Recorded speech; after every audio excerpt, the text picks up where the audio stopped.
Talking to oneself is a habit everyone indulges in. We could no more stop talking to ourselves than we could stop eating and drinking. All that we can do is control the nature and the direction of our inner conversations. Most of us are totally unaware of the fact that our inner conversations are the causes of the circumstances of our life. We are told that as a man thinketh in his heart, so is he. But do we know that man's thinking follows the tracks laid down in his own inner conversations? To turn the tracks to which he is tied in the direction in which he wants to go, he must put off his former conversation, which is called in the Bible the old man, and be renewed in the spirit of his mind. Speech is the image of mind. Therefore, to change his mind, he must first change his speech. By speech is meant those mental conversations we carry on with ourselves.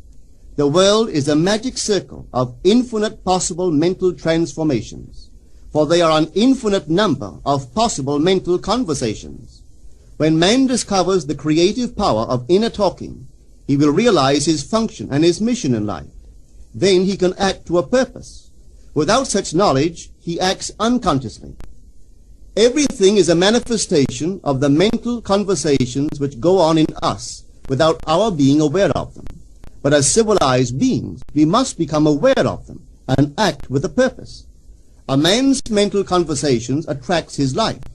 As long as there is no change in his inner talking, the personal history of the man remains the same. To attempt to change the world before we change our inner talking is the struggle against the very nature of things. Man can go round and round in the same circle of disappointments and misfortunes, not seeing them as caused by his own negative inner talking, but as caused by others. This may seem far-fetched, but it is a matter which lends itself to research and experiment. The formula the chemist illustrates is not more certainly provable than the formula of this science by which words are clothed in objective reality. One day a girl told me of her difficulties in working with her employer. She was convinced that he unjustly criticized and rejected her very best efforts. Upon hearing her story, I explained that if she thought him unfair, it was a sure sign that she herself was in need of a new conversation piece. There was no doubt but that she was mentally arguing with her employer, for others only echo that which we whisper to them in secret. She confessed that she argued with him mentally all day long. When she realized what she had been doing, she agreed to change her inner conversations with her employer. She imagined that he had congratulated her on her fine work, and that she, in turn, had thanked him for his praise and kindness.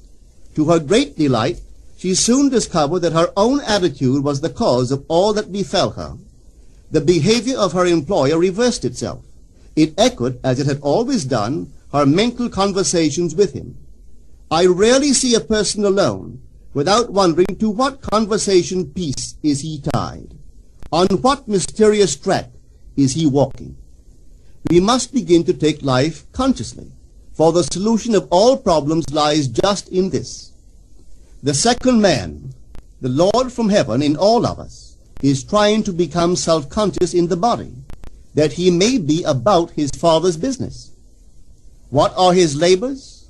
To imitate his Father, to become master of the Word, master of his inner talking, that he may mold this world of ours into a likeness with the kingdom of love.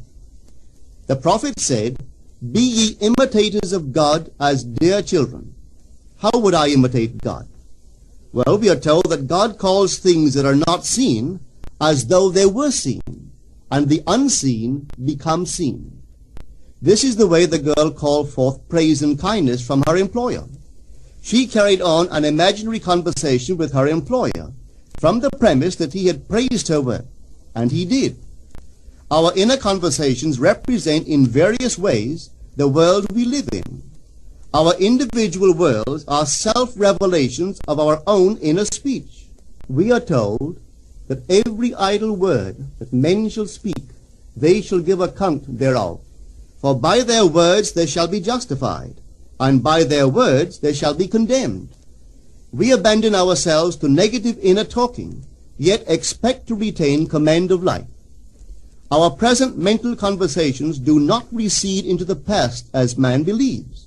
They advance into the future to confront us as wasted or invested words. My word, said the prophet, shall not return unto me void, but it shall accomplish that which I please, and it shall prosper in all the things whereto I sent it. How would I send my word to help a friend? I would imagine that I am hearing his voice, that he is physically present, that my hand is on him. I would then congratulate him on his good fortune, tell him that I have never seen him look better. I would listen as though I heard him. I would imagine that he is telling me he has never felt better, he has never been happier. And I would know that in this loving, knowing communion with another, a communion populous with loving thoughts and feelings, that my word was sent, and it shall not return unto me void, but it shall prosper in the thing whereto I sent it. Now is the accepted time. Now is the day of salvation. It is only what is done now that counts, even though its effects may not be visible until tomorrow. We call not aloud, but by an inner effort of intense attention. To listen attentively, as though you heard, is to create. The events and relationships of life are your word made visible. Most of us rob others of their willingness and their ability to be kind and generous by our fixed attitudes towards them. Our attitudes unfold within us in the form of mental conversations. Inner talking from premises of fulfilled desire is the way to consciously create circumstances. Our inner conversations are perpetually outpictured all around us in happenings. Therefore, what we desire to see and hear without, we must see and hear within, for the whole manifested world goes to show us what use we have made of the word. If you practice this art of controlled inner speaking, you too will know what a thrill it is to be able to say, and now I have told you before it come to pass, that when it is come to pass, ye might believe. You will be able to consciously use your imagination to transform and channel the immense creative energies of your inner speech from the mental, emotional level to the physical level. And I do not know what limits, if any, there are to such a process. What is your aim? Does your inner talking match it? It must, you know. If you would realize your aim, or as the prophet asked, can two walk together except they be agreed? And of course the answer is no, they cannot. The two who must agree are your inner conversation and the state desired. That is, what you desire to see and hear without, you must see and hear within. Every stage of man's progress is made by the conscious exercise of his imagination, matching his inner speech to his fulfilled desire. As we control our inner talking, matching it to our fulfilled desires, we can lay aside all other processes. Then we simply act by clear imagination and intention. We imagine the wish fulfilled and carry on mental conversations from that premise. The right inner speech is the speech that would be yours were you to realize your ideal. In other words, it is the speech of fulfilled desire. Now you will understand how wise the ancient was when he told us in the Hermetica, there are two gifts which God has bestowed upon man alone and on no other mortal creature. These two are mind and speech, and the gift of mind and speech is equivalent to that of immortality. If a man uses these two gifts rightly, he will differ in nothing from the immortals. And when he quits his body, mind and speech will be his guides, and by them he will be brought into the troop of the gods and the souls that have attained to bliss. With the gift of mind and speech, you create the conditions and circumstances of life. In the beginning was the Word, and the Word was with God, and the Word was God. The Word, said Hermes, is Son, and mind is Father of the Word. They are not separate one from the other, for life is the union of word and mind. You and your inner talking or word are one. If your mind is one with your inner conversation, then to be transformed in mind is to be transformed in conversation. It was a flash of the deepest insight that taught Paul to write, "Put off the former conversation, the old man, which is corrupt, and be renewed in the spirit of your mind. Put on the new man." Put on the new man and be renewed in the spirit of your mind is to change your inner conversation, for speech and mind are one. A change of speech is a change of mind. The prophet Samuel said, "The Lord spake by me, and his word was in my tongue." If the Lord's word was in the prophet's tongue, then the Lord's mouth that uttered the word must be the prophet's mind, for inner conversations originate in the mind and produce little tiny speech movements in the tongue. The prophet is telling us that the mouth of God is the mind of man, that our inner conversations are the word of God, creating life about us as we create it within ourselves. In the Bible you are told that the word is very near to you, in your mouth and in your heart, that you may do it. See, I have set before you this day life and good, death and evil, blessings and cursings. Choose life. The conditions and circumstances of life are not created by some power external to yourself. They are the conditions which result from the exercise of your freedom of choice, your freedom to choose the ideas to which you will respond. Now is the accepted time. This is the day of salvation. Whatsoever things are of good report, think on these things. For your future will be formed by the word of God, which is your present inner talking. You create your future by your inner conversations. The worlds were framed by the word of God, that is, your inner talking. See yonder fields? The sesamum was sesamum, the corn was corn, the silence and the darkness knew. So is a man's fate born. For ends run true to origins. If you would reap success, you must plant success. The idea in your mind, which starts the whole process going, is the idea which you accept as true. This is a very important point to grasp, for truth depends upon the intensity of imagination, not upon facts. When the girl imagined that her employer was unfair, his behavior confirmed her imagination. When she changed her assumption of him, his behavior reflected the change, proving that an assumption, though false, if persisted in, will harden into fact. The mind always behaves according to the assumption with which it starts. Therefore, to experience success, we must assume that we are successful. We must live wholly on the level of the imagination itself, and it must be consciously and deliberately undertaken. It does not matter if, at the present moment, external facts deny the truth of your assumption. If you persist in your assumption, it will become a fact. Signs follow. They do not precede.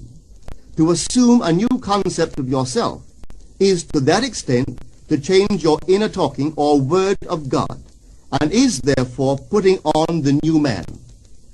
Our inner talking, though unheard by others, is more productive of future conditions than all the audible promises and threats of men. Your ideal is waiting to be incarnated, but unless you yourself offer it human parentage, it is incapable of birth. You must define the person you wish to be, and then assume the feeling of your wish fulfilled, in faith that that assumption will find expression through you. The true test of religion is in its use, but men have made it a thing to defend. It is to you that the words are spoken. Blessed is she that believed, for there shall be an accomplishment of those things which are spoken unto her from the Lord. Test it, try it. Conceive yourself to be one that you want to be, and remain faithful to that conception. For life here is only a training ground for image making. Try it and see if life will not shape itself on the model of your imagination. Everything in the world bears witness of the use or misuse of man's inner talking.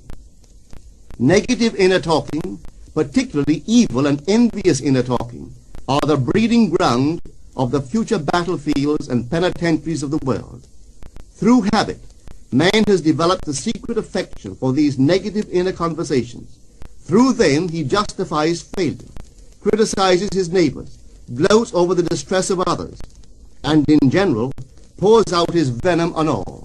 Such misuse of the word perpetuates the violence of the world. The transformation of self requires that we meditate on a given phrase, a phrase which implies that our ideal is realized, and inwardly affirm it over and over and over again until we are inwardly affected by its implication, until we are possessed by it. Hold fast to your noble inner convictions or conversations. Nothing can take them from you but yourself. Nothing can stop them from becoming objective facts. All things are generated out of your imagination by the Word of God, which is your own inner conversation. And every imagination reaps its own words which it has inwardly spoken. The great secret of success is a controlled inner conversation from premises of fulfilled desire. The only price you pay for success is the giving up of your former conversation, which belongs to the old man, the unsuccessful man. The time is ripe for many of us to take conscious charge in creating heaven on earth. To consciously and voluntarily use our imagination to inwardly hear and say only that which is in harmony with our ideal is actively bringing heaven to earth. Every time we exercise our imagination lovingly on behalf of another, we are literally mediating God to that one. Always use your imagination masterfully, as a participant, not an onlooker. In using your imagination to transform energy from the mental, emotional level to the physical level, extend your senses. Look and imagine that you are seeing what you want to see, that you are hearing what you want to hear, and touching what you want to touch. Become intensely aware of doing so. Give your imaginary state all the tones and feeling of reality. Keep on doing so until you arouse within yourself the mood of accomplishment and the feeling of relief. This is the active, voluntary use of the imagination, as distinguished from the passive, involuntary acceptance of appearances. It is by this active, voluntary use of the imagination that the second man, the Lord from heaven, is awakened in man. Men call imagination a plaything, the dream faculty, but actually it is the very gateway of reality. Imagination is the way to the state desired. It is the truth of the state desired, and the life of that state desired. Could you realize this fully, then would you know that what you do in your imagination is the only important thing. Within the circle of our imagination, the whole drama of life is being enacted over and over again. Through the bold and active use of the imagination, we can stretch out our hand and touch a friend 10,000 miles away and bring health and wealth to the parched lips of his being. It is the way to everything in the world. How else could we function beyond our fleshly limitations? But imagination demands of us a fuller living of our dreams in the present. Through the portals of the present, the whole of time must pass. Imagine elsewhere as here, and then as now. Try it and see. You can always tell if you have succeeded in making the future dream a present fact by observing your inner talking. If you are inwardly saying what you would audibly say, were you physically present and physically moving about in that place, then you have succeeded. And you could prophesy from these inner conversations and from the moods which they awaken within you what your future will be. For one power alone makes a prophet, imagination, the divine vision. All that we meet is our word made visible, and what we do not now comprehend is related by affinity to the unrecognized forces of our own inner conversations and the moods which they arouse within us. If we do not like what is happening to us, it is a sure sign that we are in need of a change of mental diet. For man, we are told, lives not by bread alone, but by every word that proceeds from the mouth of God. And having discovered the mouth of God to be the mind of man, a mind which lives on words or inner talking, we should feed into our minds only loving, noble thoughts. For with words or inner talking, we build our world.